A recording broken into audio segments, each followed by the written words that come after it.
നമസ്കാരം. BMC news live കൊച്ചിയിലേക്ക് സ്വാഗതം. വാർത്തകൾ വായിക്കുന്നത് അഞ്ജിത പീറ്റർ.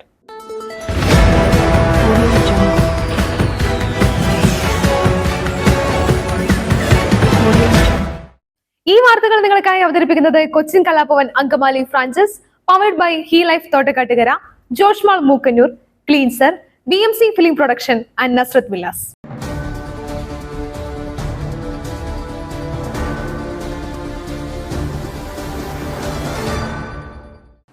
ഏലക്കയിൽ കീടനാശിനി സാന്നിധ്യം, അരവണ നശിപ്പിക്കാൻ ടെൻഡർ ക്ഷണിച്ച് ദേവസ്വം ബോർഡ്.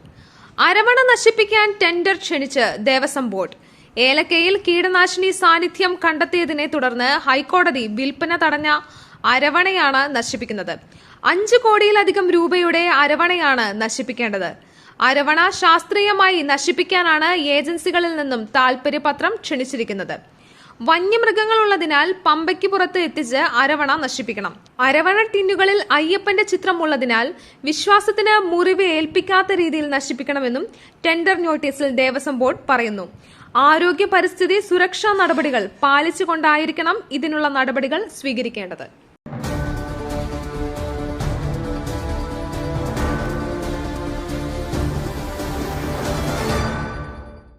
ബ്യൂട്ടി പാർലർ ഉടമ സ്ഥാപനത്തിൽ മരിച്ച നിലയിൽ.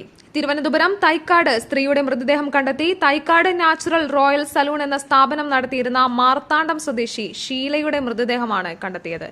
മൃതദേഹത്തിന് 2 ആഴ്ച പഴക്കം വരും. ഇന്നലെ വൈകിട്ടോടെ ഇതിന്റെ മുകളിലത്തെ നിലയിൽ പ്രവർത്തിച്ചിരുന്ന ട്യൂഷൻ സെന്ററിലെ വിദ്യാർത്ഥികൾക്ക് ദുർഗന്ധം വന്നതിനെ തുടർന്ന് കെട്ടിടം ഉടമയെ വിവരമറിയിക്കുകയായിരുന്നു. കെട്ടിട ഉടമ കണ്ണേറ്റുമുക്ക് സ്വദേശി ഷാജി അറിയിച്ചതിനെ തുടർന്ന് തമ്പാനൂർ പോലീസ് സ്ഥലത്തെത്തി.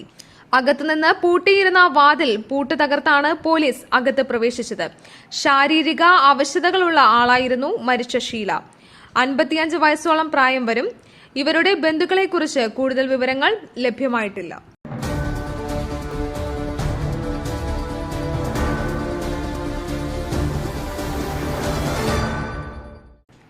കോഴിക്കോട് വെസ്റ്റ് നൈൽ മരണം സ്ഥിരീകരിച്ച് ആരോഗ്യവകുപ്പ്. കോഴിക്കോട് വെസ്റ്റ് നൈൽ മരണം സ്ഥിരീകരിച്ച് ആരോഗ്യവകുപ്പ്. കോഴിക്കോട് വെസ്റ്റ് നൈൽ മരണം തിങ്കളാഴ്ച മരിച്ച 13-കാരിക്ക് വെസ്റ്റ് നൈൽ സ്ഥിരീകരിച്ച് ആരോഗ്യവകുപ്പ്. ബേപ്പൂർ സ്വദേശിനിയായ പെൺകുട്ടി കോഴിക്കോട് മെഡിക്കൽ കോളേജിൽ ചികിത്സയിലായിരുന്നു.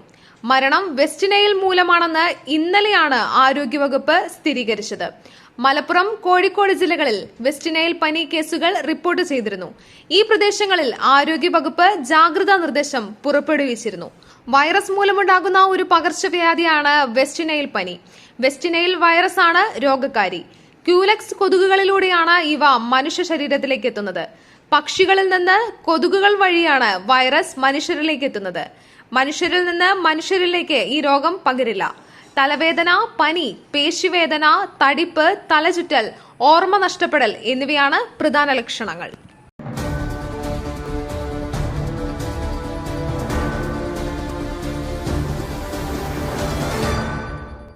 TV അവതാരകയെ തീർത്ഥം നൽകി മയക്കി പീഡിപ്പിച്ചു. പൂജാരിക്കെതിരെ കേസ്. തീർത്ഥമെന്ന് വിശ്വസിപ്പിച്ച് മയക്കുമരുന്ന് വെള്ളം നൽകി TV അവതാരകയെ പീഡിപ്പിച്ചതായി പരാതി. ചെന്നൈയിലെ സ്വകാര്യ ടെലിവിഷൻ ചാനൽ അവതാരകയാണ് വിരുകമ്പാക്കം വനിതാ പോലീസിൽ പരാതി നൽകിയത്. സംഭവത്തിൽ ക്ഷേത്ര പൂജാരി കാർത്തിക് മുനുസാമിക്കെതിരെ പോലീസ് കേസെടുത്തു. ഒരിക്കൽ ക്ഷേത്രം സന്ദർശിച്ച് തിരികെ പോകുമ്പോൾ വീട്ടിൽ വിടാമെന്ന് പറഞ്ഞ് യുവതിയെ കാർത്തിക് തന്റെ കാറിൽ കയറ്റിയ ശേഷം തീർത്ഥം കുടിപ്പിച്ച് ബോധരഹിതയാക്കി പീഡിപ്പിച്ചുവെന്നാണ് പരാതി. ചെന്നൈ പാരീസ് കോർണറിലെ ക്ഷേത്രത്തിലെ പൂജാരിയാണ് കാർത്തിക്. ഇവിടെ വെച്ചാണ് യുവതിയെ പരിചയപ്പെടുന്നത്.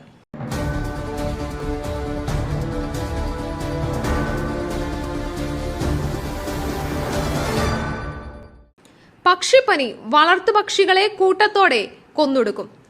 പക്ഷിപ്പനി സ്ഥിരീകരിച്ച ആലപ്പുഴ ജില്ലയിൽ 12,678 വളർത്തുപക്ഷികളെ ശനിയാഴ്ച കൂട്ടത്തോടെ കൊന്നൊടുക്കും. ഒരു കോഴി ഫാമിൽ ഉൾപ്പെടെ ആലപ്പുഴ, പത്തനംതിട്ട ജില്ലകളിലായി 4 കൂടി പക്ഷിപ്പനി സ്ഥിരീകരിച്ചു. ആലപ്പുഴയിലെ തഴക്കര, തലവടി, ചമ്പക്കുളം എന്നിവിടങ്ങളിലും പത്തനംതിട്ടയിലെ നിരണത്തുമാണ് രോഗം സ്ഥിരീകരിച്ചത്. ഭോപ്പാലിലെ അതിസുരക്ഷാ പക്ഷിരോഗ നിർണയ ലാബിൽ നടത്തിയ പരിശോധനയിലാണ് സ്ഥിരീകരണം. ഒരാഴ്ചയായി വളർത്തുപക്ഷികൾ ചത്തുവീഴുന്നുണ്ടെങ്കിലും പരിശോധനാ ഫലം വരാൻ വൈകി. ഇത് രോഗം വ്യാപിക്കാൻ കാരണമായെന്ന് സംശയമുണ്ട്. പക്ഷിപ്പനി പ്രഭവ കേന്ദ്രത്തിന് 1 കിലോമീറ്റർ ചുറ്റളവിലുള്ള വളർത്തുപക്ഷികളെ ഇന്ന് കൊന്നൊടുക്കും. ആലപ്പുഴ ജില്ലയിൽ 12,678 വളർത്തുപക്ഷികളെയാണ് കൊന്ന് സംസ്കരിക്കുക.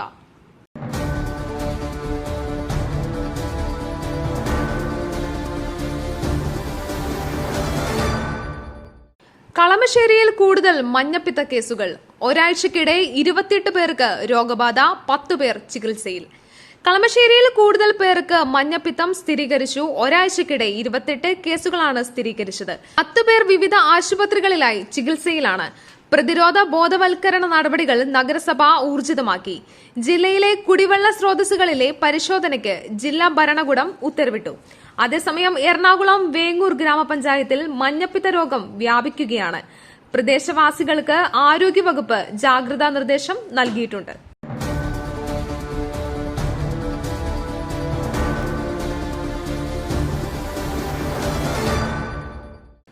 ബൈക്കിലെത്തി വൃദ്ധയുടെ മാല പൊട്ടിച്ചു. പിന്തുടരുന്നവരുടെ നേരെ മുളക് പൊടിയെറിഞ്ഞ് പ്രതികൾ. പാലക്കാട് കുഴൽമന്നത്ത് ബൈക്കിലെത്തി വൃദ്ധയുടെ മാല പൊട്ടിച്ചു. പിന്തുടർന്നയാളിന് മേൽ മുളകുപൊടി വിതറിയാണ് പ്രതികൾ രക്ഷപ്പെട്ടത്. ഇന്നലെ വൈകിട്ട് 3 മണിയോടെയാണ് സംഭവം. കുഴൽമന്നം കൂത്തന്നൂർ സ്വദേശി അമ്മിണി അമ്മയുടെ 3 പവൻ വരുന്ന മാലയാണ് കവർന്നത്. റോഡരികിൽ നിൽക്കുമ്പോഴാണ് സംഭവം. ബൈക്കിലെത്തിയ 2 യുവാക്കളിൽ ഒരാൾ ഇറങ്ങി മാല പൊട്ടിക്കുകയായിരുന്നു. വയോധികയെ തള്ളിയിട്ടാണ് യുവാക്കൾ മാലയുമായി കടന്നത്. പരിസരവാസികൾ പിന്തുടർന്നെങ്കിലും മുളകുപൊടി വിതറി പ്രതികൾ കടന്നുകളഞ്ഞു. കുഴൽമന്നം പോലീസ് കേസെടുത്തു അന്വേഷണം ആരംഭിച്ചു.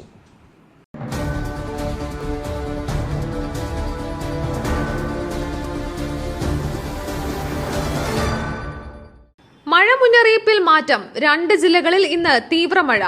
ഓറഞ്ച് അലർട്ട് പ്രഖ്യാപിച്ചു. ഇന്നു മുതൽ വിവിധ ജില്ലകളിൽ തീവ്രമഴയ്ക്ക് സാധ്യതയുണ്ടെന്ന് കേന്ദ്ര കാലാവസ്ഥാ വകുപ്പ് അറിയിച്ചു. മലപ്പുറത്തും വയനാടുമാണ് ഇന്ന് ഓറഞ്ച് അലർട്ട് പ്രഖ്യാപിച്ചത്. 8 ജില്ലകളിൽ യെല്ലോ അലർട്ടുണ്ട്.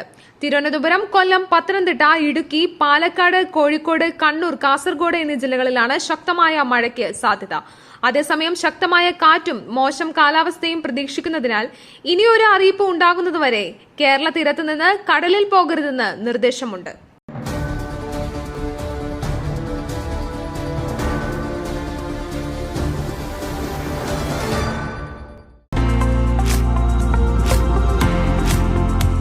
മറ്റൊരു വാർത്തയുമായി കണ്ടുമുട്ടുന്നതുവരെ നന്ദി, നമസ്കാരം.